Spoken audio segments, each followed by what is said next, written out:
Bienvenido nuevamente a su espacio legal. El día de hoy me encuentro con la doctora Stephanie Botero Higuita, es abogada, especialista en Derecho de Familia de la Universidad Autónoma Latinoamericana, y estaremos hablando el día de hoy sobre el tema de los divorcios. Doctora, muchas gracias por aceptar esta invitación. A ti, Germán, por invitarnos y al canal CNC Medellín. El día de hoy vamos a hablar de los divorcios, tanto notariales como judiciales, y todo lo que tiene que ver con el tema de cuando hay hijos, cuando hay bienes, cuando hay personas en el extranjero. Bueno, ¿qué personas se pueden entrar a divorciar? Sabemos que existen unos divorcios que son de mutuo acuerdo, otros que no existen mutuo acuerdo. Cuando no existe mutuo acuerdo, ¿dónde es el trámite o con quién se adelanta el trámite?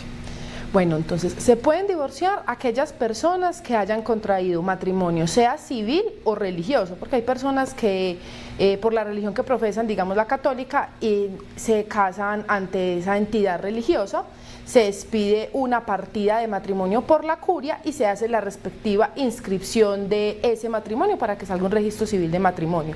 Como también hay personas que contraen matrimonio ante notario o ante un juez de la República, siendo ante notario el más común. Ahí también estamos hablando de un divorcio, pero de matrimonio civil. Y ya para adelantar el trámite, pues se entenderá a mirar las causales del artículo 154 del Código Civil. Entre las causales que hay ahí existe una del mutuo acuerdo. Ese del mutuo acuerdo es cuando los cónyuges consideran que su relación matrimonial no da para más y que quieren culminarla sin tener que acudir a un debate judicial. Entonces, en ese caso dicen, bueno, no podemos convivir más, consideramos que es mejor terminar el vínculo matrimonial, y existe ese mutuo acuerdo para iniciar el trámite, en este caso notarial. Hay que tener presente que cuando hablamos del mutuo acuerdo, es un mutuo acuerdo en todo. Si vamos a hacer el divorcio ante notario, debemos de estar de acuerdo, listo, nos vamos a divorciar, pero también si queremos liquidar la sociedad conyugal que nació por el matrimonio, también debemos hacerlo de mutuo acuerdo. Esto es, si tenemos, por ejemplo, una casa, una finca, un carro, y queremos liquidar la sociedad conyugal porque estos bienes se adquirieron dentro del matrimonio, también el mutuo acuerdo es cómo vamos a hacer la repartición de esos bienes. Hay casos, doctor Germán, en los que por algún motivo la pareja no está de acuerdo con cómo se va a liquidar la sociedad conyugal. Entonces, en ese caso, uno les dice, bueno, se quieren divorciar, hagamos solamente el trámite de divorcio, disolvemos la sociedad conyugal que se da al momento de hacer el divorcio, pero posteriormente la liquidación no la hacemos ante notario, sino que esperamos si a futuro llegan a un acuerdo y la liquidan, o si nos vamos a un proceso judicial para hacer la liquidación porque ya están divorciados. ¿En qué casos no es necesario entonces hacer liquidación de sociedad conyugal? Bueno, no va a ser necesario liquidar la sociedad conyugal dependiendo del contexto en el que nos encontremos. Por ejemplo, si estamos haciendo un divorcio de mutuo acuerdo, disolvemos la sociedad conyugal, posteriormente en cualquier momento se podrá hacer la liquidación de la sociedad conyugal. Como les decía, se puede hacer de mutuo acuerdo o por caso contrario se podrá liquidar ante juez. También se podrá dar el caso en el que muchas personas dicen no vamos a liquidar sociedad conyugal todavía, y lo dejan para después, y en alguno de los casos se da la muerte de uno de los que eran cónyuges. Entonces, para poder hacer la sucesión de esa persona, necesariamente habrá que liquidar la sociedad conyugal. También hay otro caso en el que por algún motivo dentro de la vigencia o antes de casarse la pareja hayan determinado hacer algún tipo de capitulación. Una capitulación de, por ejemplo, de que no naciera la sociedad conyugal, porque hay capitulaciones que son incluyentes y excluyentes, capitulaciones donde los cónyuges deciden hacerse donaciones mutuas, traer bienes propios a la sociedad conyugal, como también hay capitulaciones donde los cónyuges deciden de entrada que no quieren que surja la sociedad conyugal. En este caso, se van a casar, pero los bienes que se adquieran en vigencia de ese matrimonio siguen estando en cabeza de cada uno de ellos porque no surge una sociedad conyugal. En este caso solamente hacemos el divorcio porque era lo único que los unía, ya que existían ese tipo de capitulaciones. Bueno, mucha gente se pregunta el tema de que es que se casan por lo religioso y entonces sale una partida, como estabas explicando hace un instante, y que como nunca escribieron esa partida en ningún lado, entonces que si es que nunca se casaron, o si eso no tiene o no tiene un efecto legal. ¿Qué respuesta se le puede dar a los televidentes que nos hicieron esas consultas? Bueno, es muy común que las personas llegan con ese tipo de preguntas. Manifestaciones. Y claro, llegan y dicen, es que yo me casé pero nunca inscribí el matrimonio. Entonces muchos tienen dos concepciones: la primera, que porque nunca lo inscribieron entonces no están casados, o la segunda, que porque como apenas lo van a inscribir, apenas ahí va a surgir la sociedad conyugal, entonces que nunca se adquirieron bienes en la vigencia del matrimonio. Y esto es un error, porque si bien es cierto, al momento en que se hace la inscripción de esa partida, eso se hace en cualquier momento, cualquier persona lo puede hacer, porque es ir a hacer denunciar, se le dice denunciar ante cualquier notaría esa partida de matrimonio. ¿Y qué sucede? Esa partida tiene una fecha del momento de la celebración del matrimonio. Cuando sale el registro civil de matrimonio, tienen unas casillas, y una de esas es el día en que se celebró el matrimonio, y ahí va a aparecer no el día en que se inscribió, sino el día en que se casaron. Entonces, si se casaron en el 1994, ahí va a salir la fecha en la que se casaron. Distinto es que en la parte de abajo del registro civil de matrimonio digan la fecha en que se hizo la inscripción. Claro, ahí va a aparecer el día en que se fue a la notaría a hacer la inscripción del documento. O sea, la denuncia. La denuncia como tal, pero las fechas van a seguir siendo concordantes en el momento en que la pareja se casó. Entonces no hay ningún problema. Muchas personas nunca inscriben el matrimonio sino hasta la fecha en que se van a casar. Llevan 20, 25 años y lo inscriben ya cuando se va a empezar el trámite de divorcio. No hay ningún inconveniente, el matrimonio es totalmente válido desde el momento en que se realizó. Distinto es que la inscripción de este se haga años después, o en el momento en que ya, por ejemplo, o la pareja, uno de ellos fallece y se hace la inscripción de este matrimonio, porque se necesita el documento de registro civil de matrimonio para poder iniciar el trámite de sucesión. Entonces es un error creer que porque no se hizo la inscripción del matrimonio, entonces este no es válido. Es totalmente válido, no importa la fecha en que se inscriba. Y de hecho cualquier persona puede denunciar el acto, es decir, denunciar la existencia de ese matrimonio por rito religioso. Claro que sí, o sea, cualquier persona puede hacer la inscripción, simplemente es llevar la partida, obviamente debidamente autenticada en la curia. Por ejemplo, acá en la ciudad de Medellín la curia queda en Villanueva.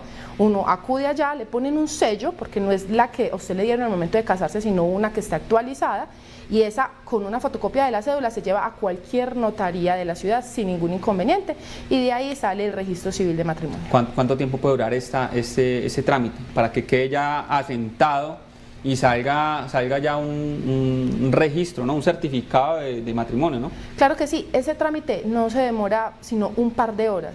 O sea, es simplemente llevar el documento a la notaría que de pronto le quede más cercana a la persona. Las notarías tienen una parte donde está registro civil, uno lleva el documento, ellos hacen el papel, el acta es un registro, se la pasan al notario, el notario la firma, y ya a partir de ese momento ya quedó inscrito. Es un documento que se consigue el mismo día. O sea que la notaría tendría que enviar directamente la comunicación a las otras notarías, entiende, por las otras notarías, las notarías donde está registrado el nacimiento de la pareja, ¿no? Para hacer la respectiva anotación. Sí, claro, lo que pasa es, ahí ya me estás hablando de lo que es la nota marginal de matrimonio. Sucede que yo voy y hago la inscripción de esta partida de matrimonio para que me salga un registro civil. Ese documento sale el mismo día, lo firma el notario. La notaría está en la obligación de hacer unos comunicados a las notarías donde las personas contrayentes de ese matrimonio se encuentran registradas de nacimiento. Comunicaciones que ahorita antes se hacían por fax, ahorita se hacen por correos electrónicos, donde le informan que es la persona de nombre tal que se encuentra registrada en esta notaría, se casó con tal persona a través de un rito religioso, o en caso de que sea matrimonio civil a través de escritura pública número tal, y se informa. ¿Qué sucede? Las notarías deben de tener la obligación de que cuando les llegue esos correos electrónicos comunicándoles que esa persona está casada, hacer las anotaciones. Hacer la respectiva anotación. En el registro civil de nacimiento de todos nosotros hay unas líneas donde están para las notas. Las notas ahí son cuando, por ejemplo, te cambias el nombre, por ejemplo, hay algún trámite judicial, digamos cualquier cosa. Una interdicción anteriormente la interdicción, o por ejemplo cuando se da el tipo de adopción judicial también se hace la anotación. Todo lo que va pasando con esa persona en el transcurso de la vida se va anotando ahí. Entonces ahí es donde se anota que Julanita se casó con Peranito en la fecha tal, por matrimonio, sea civil o religioso. O que se divorció. Exacto, porque cuando ya se da el divorcio, se da también una anotación. Si fue judicial, se dirá la sentencia judicial, o en caso contrario se dirá la anotación si fue un divorcio por escritura pública ante notario, y también va la anotación ahí. Lo mismo si se liquidó sociedad conyugal, porque si solamente se disolvió, dirá disolvió, y si después se hace ante un juez, se anotará. Entonces también se liquidó y por sentencia tal. Y si usted se vuelve a casar, vuelve y hay otra anotación cuantas veces sea necesario, dependiendo del transcurso de la vida de la persona, qué va pasando judicialmente con ella. Hace un instante hacías una anotación de que las personas que, por ejemplo, se casaron y pues en vigencia de esa unión, uno de ellos dos fallece, has dicho que para adelantar el trámite sucesoral tenían que entrar a liquidar entonces ese matrimonio. Y eso es así precisamente porque una de las causales para la disolución del matrimonio es la muerte, ¿no? Claro que sí. En Colombia hay unas causales para disolver la sociedad conyugal.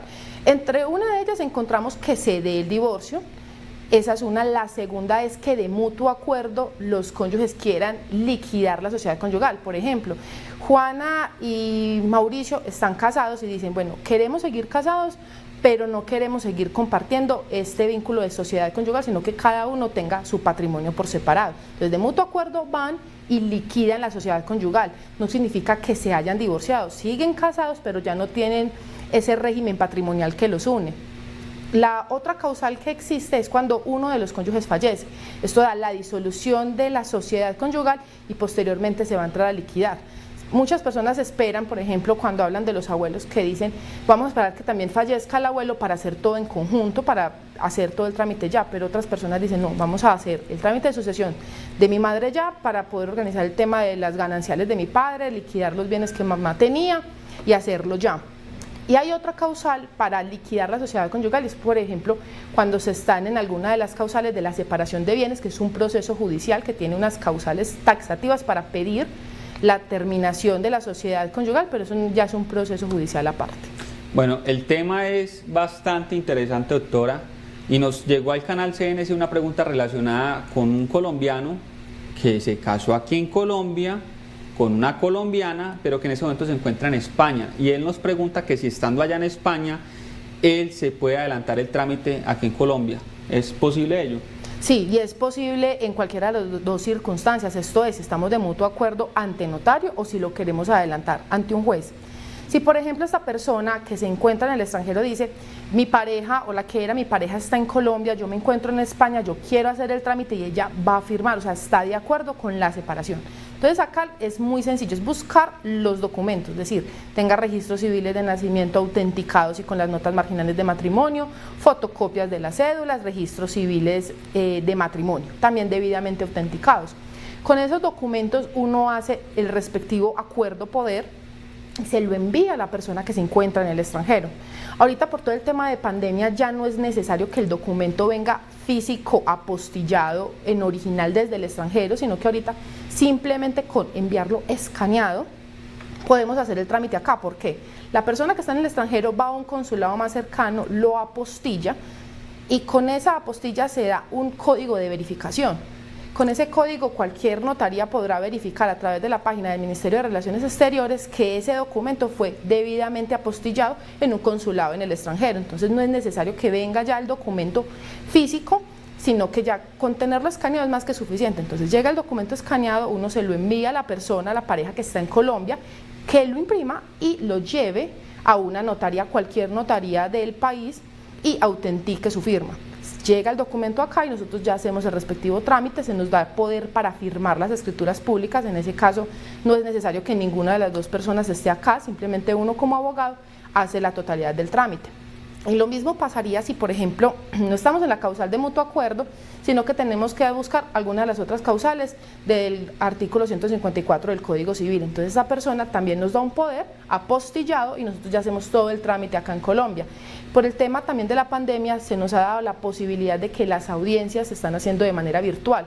Entonces tampoco es necesario que la persona viaje desde España porque actualmente los juzgados envían un link de acceso a la audiencia y la persona estando en España, el abogado en Colombia, el juez también acá, se puede hacer el trámite sin ningún problema. Bueno, hemos hablado de que existe el trámite notarial, de que existe el trámite judicial, pero hablemos de tiempos. O sea, ¿qué es más rápido en el trámite de divorcio? ¿Que sea mutuo acuerdo o que sea por vía judicial? Y existiendo hijos menores también, en ese caso, sea por vía notarial o por vía judicial, ¿cuánto tiempo puede estar tardando el trámite? Porque es que muchas personas llegan a veces diciendo que es que a mí me dijeron que es que eso demoraba es que un día, o que es que tienen hijos menores y que no, que eso demoraba es que una semana no más. Entonces, aclaremos a los televidentes cuánto puede estarse demorando estos trámites. Bueno, cuando estamos del divorcio de mutuo acuerdo y hay hijos menores de esa relación que se pretende culminar, hay que llegar a un acuerdo con todo lo que tiene que ver con ese hijo. Entonces vamos a tener que fijar entre los cónyuges que están de acuerdo la cuota alimentaria, el vestuario, quién va a vivir con el hijo, cómo se van a regular las visitas. Todo es un marco de cómo va a ser el tema de los hijos. Eso es para poderlo hacer notarialmente. Para poderlo hacer notarialmente y también si estamos ante juez, esto también se va a regular ante el juez, porque no podemos dejar como un el tema niño desamparado. Exactamente, o sea, hay que buscar la protección de ese niño. Entonces, si lo hacemos de mutuo acuerdo, en el acuerdo poder va todo lo que tiene que ver con él. Como hay hijos menores de edad, este trámite, la notaría envía una comunicación y envía este acuerdo a ICBF. ICBF tiene que darle una aprobación. Y es muy importante que tengan presente que es que el ICBF no mira de que, esta cuota alimentaria me parece muy baja, no lo apruebo. No, el ICBF lo que verifica es que estén todos los ítems, que se haya hablado de la cuota alimentaria, que se haya hablado del vestuario. Ellos no entran a mirar los montos, los valores, con quién va a vivir el hijo, no, simplemente que se cumpla o se regule todo lo que tiene que ver con el hijo y que no falte nada. Esa revisión que hace ICBF tiene una duración aproximada de 15 días hábiles, por lo que un trámite de divorcio notarial de mutuo acuerdo con hijos menores de edad no va a durar menos de un mes. De un mes, claro. Aproximadamente nosotros les decimos que este trámite puede estar durando entre mes a mes y medio, porque ICBF a veces se demora un poco, entonces se les envía una segunda comunicación de a ver si ya hicieron aprobaron el acuerdo o no. Ahora bien, si no hay hijos, como nos saltamos esta parte del ICBF porque no es necesario, es un divorcio que sí puede estar durando aproximadamente una semana, semana y media. Es simplemente llevar la documentación a la notaría, en 2 o 3 días están haciendo escrituras públicas, el abogado está firmando, posteriormente le pasan al notario para que firme, salen las copias originales que se entregan a la pareja y eso puede estar durando una semana, semana y media, distinto a lo que es un trámite judicial. Porque en un trámite judicial estamos hablando de que hay que entablar una demanda, el juzgado debe de admitirla, es un proceso que puede estar durando entre 1 mes a 2 meses, en algunos juzgados 3, 4 meses por la congestión judicial, hay que notificar al demandado, notificaciones que a veces son muy rápidas y otras veces que pueden ser muy tediosas, mientras que el juzgado, esta persona contesta la demanda, el juzgado fija audiencia, tiene agenda para la audiencia, ahí estamos hablando de un proceso que no va a durar menos de 1 año. O sea, estamos entre los 8 meses, 1 año, algunos juzgados un poco más. Entonces, las posibilidades que hay entre un divorcio de mutuo acuerdo ante notario y un divorcio judicial es una diferencia abismal en tiempo, también en gastos y el desgaste también emocional que puede generar un proceso judicial a diferencia de un proceso notarial. Con toda seguridad, este programa sé que lo están viendo abogados y se podrán estar diciendo que cuando llegan esos 15 días hábiles que establece la norma para que el ICBF tome una decisión frente a ese acuerdo en cuanto a los derechos del menor, custodia, cuidado, alimentación, visitas, todos los derechos del menor, que el notario debería aplicar automáticamente el silencio positivo. Es decir, que como el ICBF no tomó la decisión dentro del término legal, que el notario entonces proceda a dar la aprobación. En muchas ocasiones los notarios son temerosos y no toman este tipo de decisiones, sino que nuevamente hacen un requerimiento al ICBF, ¿no? Sí, claro. La norma dice que en este tipo de casos se da un silencio administrativo positivo. El silencio administrativo positivo es taxativo, no se da en todos los casos. Pero en este caso sí. Pero en este caso sí. El notario tiene la posibilidad que si en 15 días hábiles el ICBF no ha dado aprobación a ese acuerdo, él puede firmar la escritura pública de divorcio y se le enviará la comunicación o se le enviará una copia de esa escritura a ICBF para que tengan conocimiento de que se hizo este trámite. Ahora bien, ¿qué se puede dar en ciertos casos? Que el notario se le dice, bueno, vamos a adelantar el trámite de hacer el requerimiento a ICBF y no todavía voy a hacer la firma de la escritura pública. Entonces se le envía un requerimiento de, bueno, en tal fecha se les envió la comunicación sobre este divorcio, sobre este niño, niña o adolescente y ustedes aún no me han dado respuesta. En ese caso, muchas veces ICBF responde inmediatamente. Hay otros casos en los que, bueno, pasan otros 5, 6, 8 días, ICBF no se ha pronunciado, entonces uno habla con el notario y en la mayoría de los casos el notario decide hacer la firma de la escritura pública. Pero normalmente, en la actualidad, ICBF ha estado muy rápido con el tema de los 15 días, contestan con anterioridad a este término, entonces no hay a veces la necesidad de acudir ante el notario y pedirle que se dé la aplicación de ese silencio administrativo positivo. Bueno, hemos hablado de casi todo lo que concierne al tema de divorcio, pero hablemos de un tema muy específico que es el tema de las causales de divorcio, porque es que mucha gente cree que porque él quiere o porque ella quiere divorciarse, entonces ya pudo demandar, no obstante que la otra parte no quiera divorciarse. Solamente puede divorciarse por vía judicial o hacer la solicitud, es decir, la demanda, el cónyuge inocente, ¿correcto? Pues claro, el que no ha dado lugar a la causal de separación. Como les decía, en el artículo 154 del Código Civil están todas las causales de divorcio. Muy importante tener presente, en Colombia el divorcio unilateral no existe. ¿Eso qué significa? Nosotros no podemos decir, yo quiero hacer la separación porque es que yo no quiero convivir más con esta persona. Esa causal no existe. Tenemos que estar en curso de cualquier otra causal. Hay otras mucho más sencillas que la de mutuo acuerdo. Por ejemplo, existe la causal de la separación de cuerpos por más de 2 años. El legislador previó que si una pareja después de 2 años de que ya no conviven, que cada uno hizo su vida por separado, se puede dar lugar a que se dé la separación. Esta es una causal objetiva. Y ahí sí la separación legal.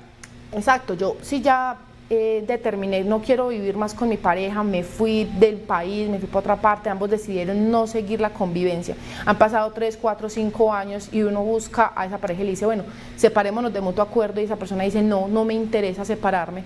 Uno, bajo esta causal de la separación de cuerpos por más de 2 años, puede acudir ante un juez y solicitar la separación y llevar obviamente las respectivas pruebas que demuestren que ya no se está en convivencia durante ese tiempo con esa pareja. Esas de las que se llaman causales objetivas. También habrán algunas causales subjetivas, por ejemplo la causal consagrada en el artículo 1, que muchas personas la confunden y la llaman la causal de la infidelidad. Ah, en el numeral 1. Exacto, la del numeral 1 hablamos de las relaciones sexuales extramatrimoniales.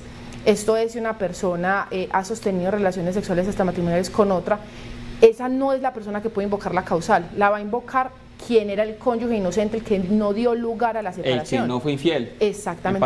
En palabras más claras, que no fue infiel. Como también están las causales del maltrato.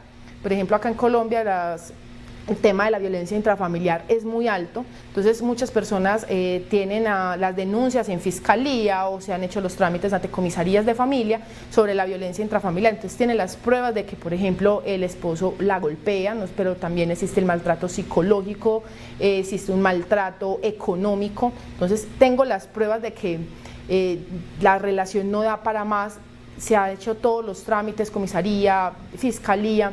Entonces, con estas pruebas yo puedo acudir ante un juez bajo esta causal y solicitar el divorcio y en algunos casos también alimento sanción. Entonces, dependiendo de lo que esté viviendo la pareja, entonces uno más bien acude ante un abogado, se estudian las causales y se puede entrar a verificar si hay 1, 2, 3 causales que se estén configurando, si hay lugar a los alimentos, sanción, cómo se debe proceder con la liquidación de la sociedad conyugal, que es un trámite posterior al cuando ya se hace el trámite de divorcio. Entonces es muchas cosas para analizar y ver en caso en concreto qué es más conveniente para la pareja o para la persona que lo busca uno. Bueno, muchas gracias a todos y cada uno de ustedes por seguirnos y haber estado atentos a este de su programa legal de Canal CNS Medellín. Esperamos que nos sigan dejando sus comentarios con el canal o en nuestras redes sociales, para poder entrar a resolver las dudas e inquietudes que ustedes nos manifiesten. A todos y cada uno de ustedes, mil gracias por aceptarnos.